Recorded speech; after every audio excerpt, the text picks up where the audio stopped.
Okay guys, today say framework and library. A framework and library are both set of pre-written code.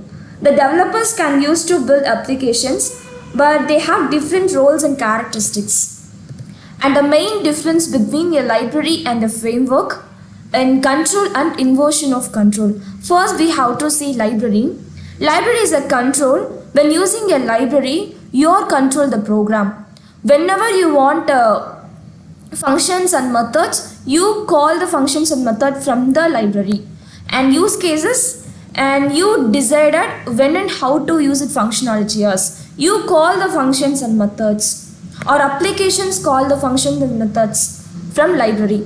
And for example, java.util.array list allows you to create and manipulate a list, but you decide when and how to use it. Okay, and then we have to see framework. Framework is the inversion of control. That control is inverted. You build one applications. That applications are fully depend on framework rules and life cycles. Okay, and as use cases, the framework calls your code. Library and all or applications call the functions and methods from the library, and framework is the calls your code, not the other way of around. It provides of predefined structures and it calls you. Then for example, our applications already register with the registers APIs with the framework, and framework handles the HTTP request, and it's return appropriate functions.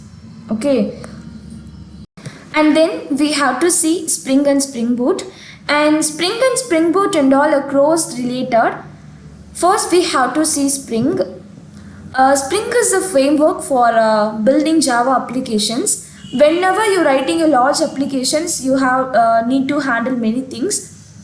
Spring also handles many things like different part of the programs talk to each other, and the program connect to database and getting data, and it's handling many things like security, some things.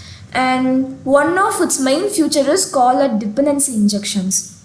Okay, and then for example, if you have a part of code that need to talk to a database, Spring can automatically set up for you, and it will also help you write easier code to test and change later on something. And then we have to see Springboot, and Springboot like an even easier version of Spring.